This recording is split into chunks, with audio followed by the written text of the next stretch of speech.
Hello, hello. This is Power to the Diaspora. My name is Kenidi Rae, and this podcast is my exploration into a new medium.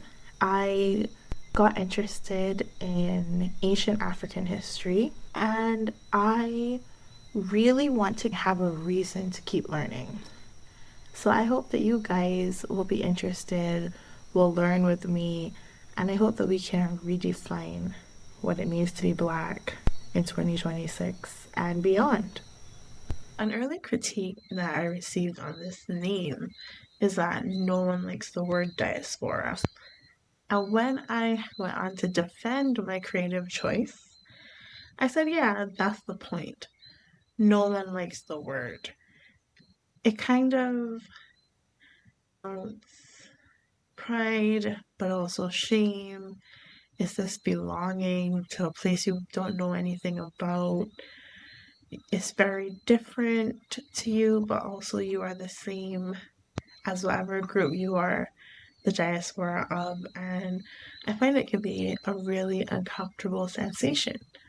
I actually took ages to consider that I was a part of the African diaspora because, well, I didn't think I was a part of any diaspora. I was born and raised in Barbados, and yeah, we had a lot of things to work through. So when I came to understand that I was a part of the African diaspora and to process and think, hey, what does that mean for me? What does that mean for who I am, where I'm from? What does that mean? And I thought, maybe other people are wondering what that means. So I want us to talk about it. What feels like a long time ago now? I asked myself the question, where are the people in Barbados from? And I realized I did not have an answer. And then the next question I asked myself was, is anyone from Barbados? And that answer I came up with was also no. So I kind of immediately was like, okay, we're going to have to look a little further, get a little bit more creative. And that then took me to, wow, there's thousands of years of life of our ancestors before this really short time that they hammer us over our heads about. And I started to look into that. Now, I have no background in history, so this is a very organic learning process, but it's one I have been passionate about all the same. I'm sure it was on Instagram, maybe it was a TikTok that got reposted on Instagram, and it was a while ago. I have a very shaky memory of it for real, but I do remember that hearing the phrase and processing the idea of a race experiencing a dark ages somehow slotted something into place for me. Apparently, the term dark ages is historically contentious because the age was only dark in Western Europe after the fall of the Roman Empire. Everyone else was actually doing pretty well. The Eastern Roman Empire or Byzantine Empire was thriving, and the Islamic Golden Age was actively going on. So the term is seen as Eurocentric. And this seems fitting, considering this is a whole exploration about the negative impacts of Eurocentricities. So we're going to keep the metaphor. Just stick with me on this. It's all going to make sense, I swear. The Dark Ages are generally considered to be a time in Western Europe when there was a lack of historical documentation and just a general decline in culture and science. Starting to make sense? Maybe not yet, but that's because we haven't talked about the kinds of things that were happening on the continent of Africa at the same time when literacy and culture in Western Europe was at an all-time low. The period between 300 CE and 1200 CE Things were particularly vibrant in West Africa. One could even call it a golden age, especially when compared to the state of Western Europe. There was political and cultural development, economies were booming, and powerful trading empires were being established by the people who controlled the trans Saharan trade routes. Gold in West Africa was being traded for salt from the Sahara, and these two commodities were essential for life at this time. The Ghana Empire, not to be confused with modern Ghana, which was named in its honor after it became independent, was one of the first great West African empires, and it was located in modern day Mauritania or Mali, and it was located in New York, right? It was a cosmopolitan city with an urban center, and it was home to people of mixed religions who peacefully coexisted. It was protected by a well organized army. They wielded locally made iron weaponry. It was absolutely magnificent. Jene is another urban center that developed in modern day Mali along the Niger inland delta. It was established in 250 BCE, which is long before Western Europe's Dark Ages. And it was a hub of art, culture, and commerce, and these things were indigenous to the region. They developed there and expanded out. This region also produced terracotta sculptures, which depicted intricate scarification and ceremonial poses.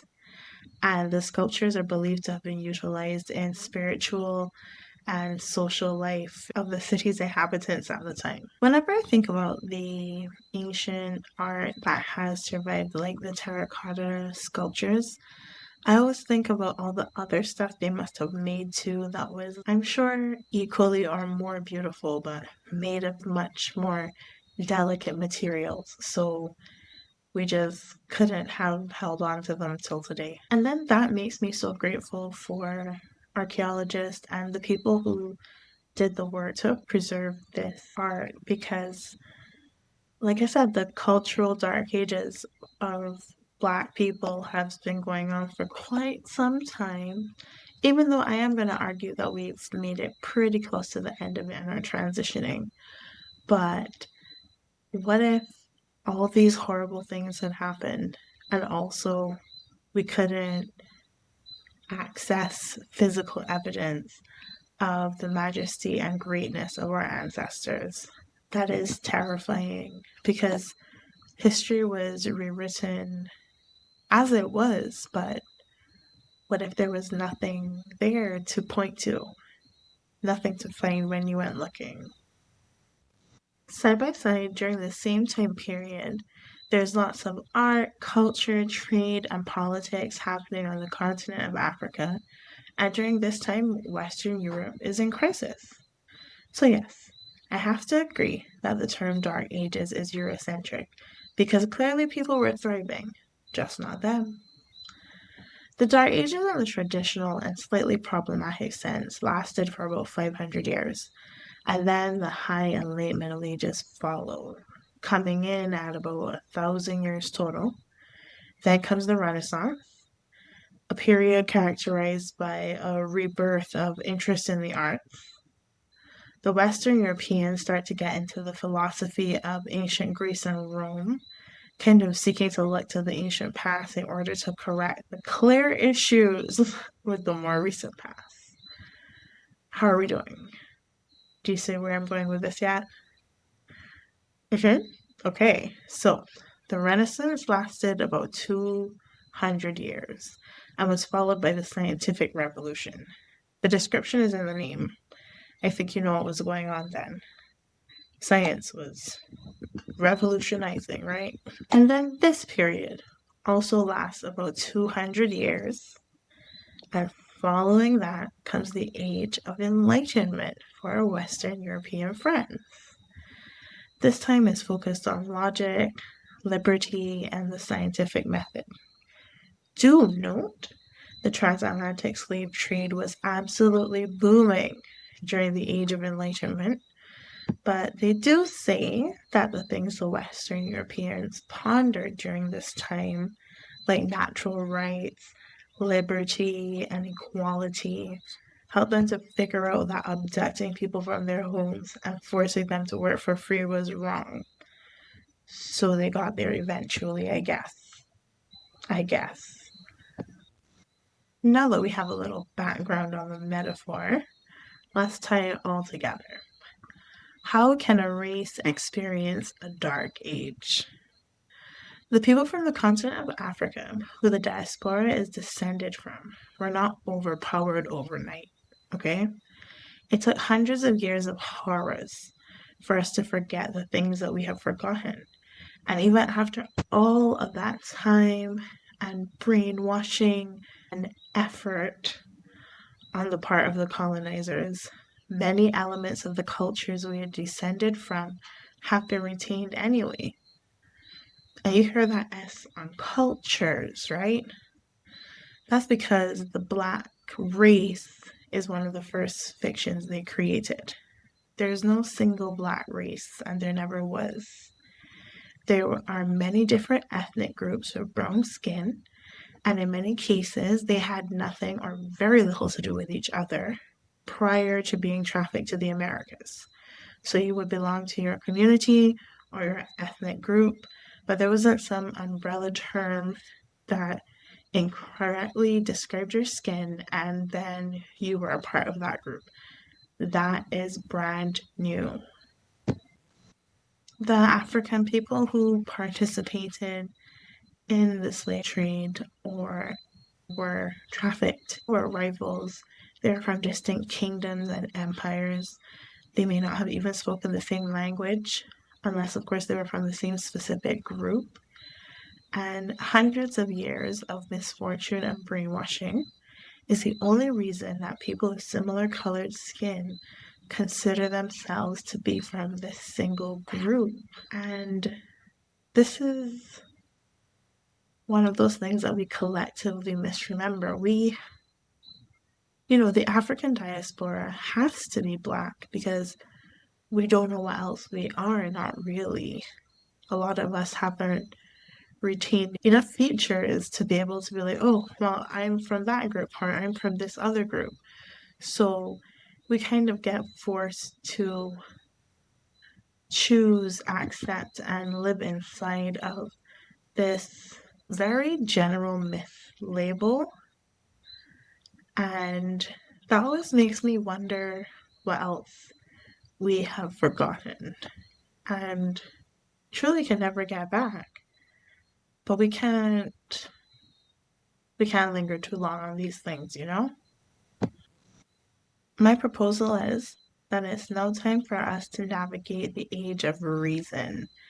And I think this is a little bit more delicate, but just hear me out.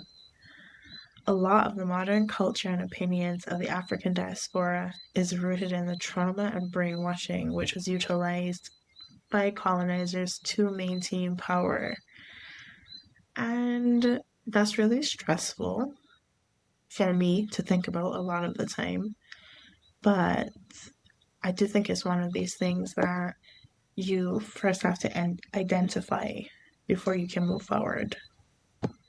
The question then becomes, how do we free ourselves from this? How do we untangle ourselves from trauma-based opinions and actions? I thought that I could start by learning some more things. And that's because, they built embarrassment about being descended from the continent of Africa into the experience. They hid things, they knocked noses off of statues, all kinds of things were done so that we could be where we are now. They taught nothing but slave history in school, so it's only reasonable to arrive at the conclusion that if you're labeled as Black, you're simply the descendant of slaves. Not enslaved people, but slaves, because that is the word they used to use. But you know better than that, though, don't you? because you remember that side-by-side time period comparison of what was going on in West Africa while the Western European Dark Ages were underway. There were entire kingdoms and empires thriving, while Western Europe was trying to figure out how to make art again. It took about 380 years from start to finish between the first African people being captured and trafficked to the Americas until the last abolition of slavery in the Western Empire. Yes, 380 years is a long time, but the history of our ancestors on the continent of Africa makes this number look small. The Wagadu Empire began to take shape in 300 CE, 1202 years before the first ship stole people from the West African coast. But they don't tell you that. I mean, why would you tell the truth about the origins of people you were trying to convince yourself you were better than? Also, Europeans were not able to colonize the continent of Africa until they spent 200 years removing the strongest and most able-bodied people. The continent did not just calmly hand over its power and resources. It took many generations of intentional crippling for that to be achieved. The horrors of those 380 years still happened, and we feel the effects of them to this day, but there is so much more than the pain our ancestors brought with them across the ocean. My theory is that a better understanding of the time before the history that they've hammered down our throats is the next movement that the diaspora so desperately needs. Being from a place that developed only to support the plantations which inhabited it gives you a very, let's call it, rounded perspective.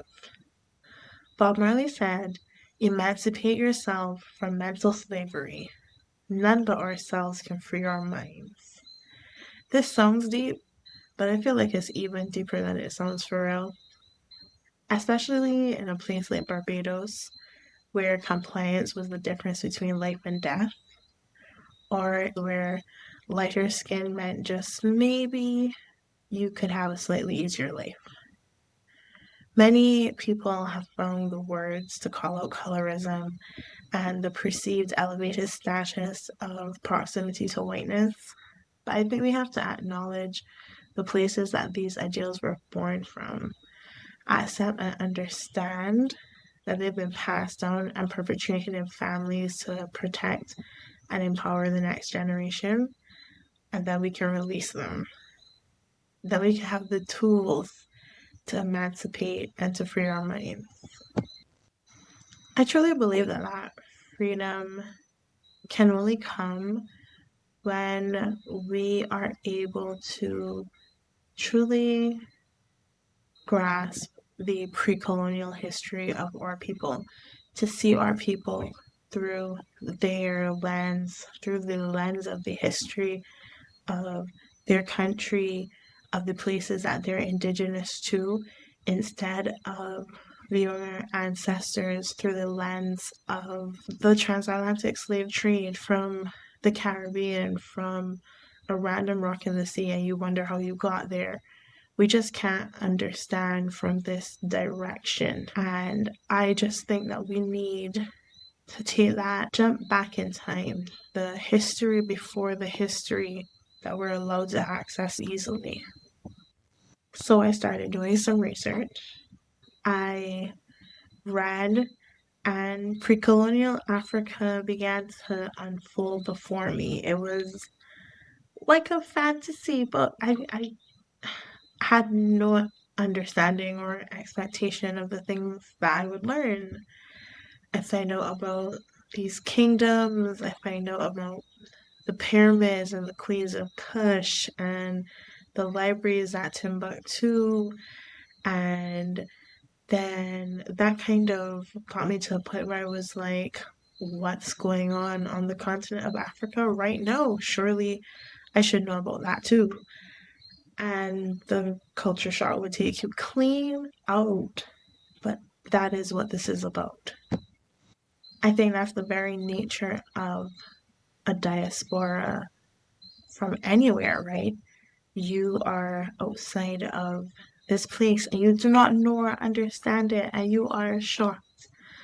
I started to be able to grasp these concepts a little bit better when I thought about my family, who would be like the Barbadian or Caribbean diaspora in Canada.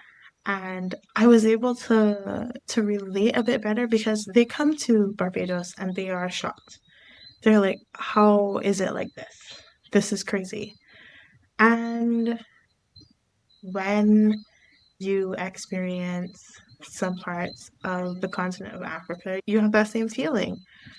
And I was just able to understand more. So the culture shock kind of sent me back to the drawing board.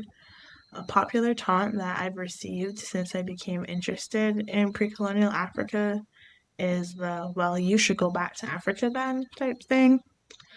And the reason the whiplash is so severe is because I did get the opportunity to pop in on the continent.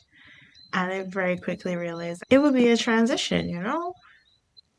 I did not have what it took to be there, at least not by myself. And I suspect that many other members of the African diaspora who've grown up in the Western world or in the very westernized Caribbean would feel the same. I can't wait to go back, but I'm only sending y'all back to Africa for vacation, okay? I swear. Also, we aren't descendants of modern Africa. Our people were taken from there a long time ago. So there is this split in the timeline too. Like, I want you to visit modern Africa and immerse yourself in ancient Africa. I'm here to encourage you to learn about the time before a long time ago, when our ancestors lived in the place where they were native to and thrived for thousands of years before the beginning of colonial history. They were thriving before we, as modern humans, are even capable of processing time. The continent of Africa is the cradle of humanity. And for some reason, we aren't thinking of ourselves as descendants of the cradle of life itself. We're thinking of ourselves as descendants of the transatlantic slave trade. Yes, both of those things are true, but one of them is actual history and culture, and the other one is the human rights violation that became commonplace. And we need to concern ourselves more with what our people were doing before the slave trade happened. I want to share the things that I've learned with other Black people and just like with people in general. And I'm learning in a very messy way, but please be interested because understanding history prior to colonial history has significantly altered my perspective. And I kind of feel bad for anyone who believes in the superiority of white people, either openly or quietly in the back of their minds. Either way, I feel bad for them because the Europeans were a violent and warlike people. They lived in a cold, inhospitable environment, and the inferiority of the place they inhabited forced them to use violence to survive. And then after they managed to survive, greed took over, and the pleasure that is derived from sadism brought us to where we are today. You could almost feel sorry for them if they had not invented race-based slavery, leading to this confusion and forgetting that we're dealing with today. But do not worry. we're going to combat it together because we can. I'm not here to examine the continent of Africa as it stands today. The diaspora has to grapple with the horrors of the transatlantic slave trade, but we are deeply unfamiliar with what it feels like to be colonized at home or the kinds of scars that something like that leaves on a place or on a people for that matter. And I'm not seeking to deal with that right now. I don't feel like I have the tools. Maybe someday, but right now we're starting small with pre-colonial history. This podcast is going to be about my journey to understanding the great works of our ancestors before the Europeans set foot on the continent of Africa. I also have this great need for people who aren't interested to hear me. So I started writing a book, which is a historical romance. The book has two functions. It keeps me learning, and it brings to life a world that has been flattened and forgotten. It's an easy-to-read romance filled to the brim with history and emotion, so you can learn about this time while building the world for yourself in your mind's eye. The book is still untitled, but if you're hearing this, it's taking shape as we speak. History and wisdom among the people we are descended from was passed on by word of mouth. Tell someone about something you learned and join me in the fight towards the Black cultural enlightenment period. Thank you for listening. This has been Power to the Diaspora.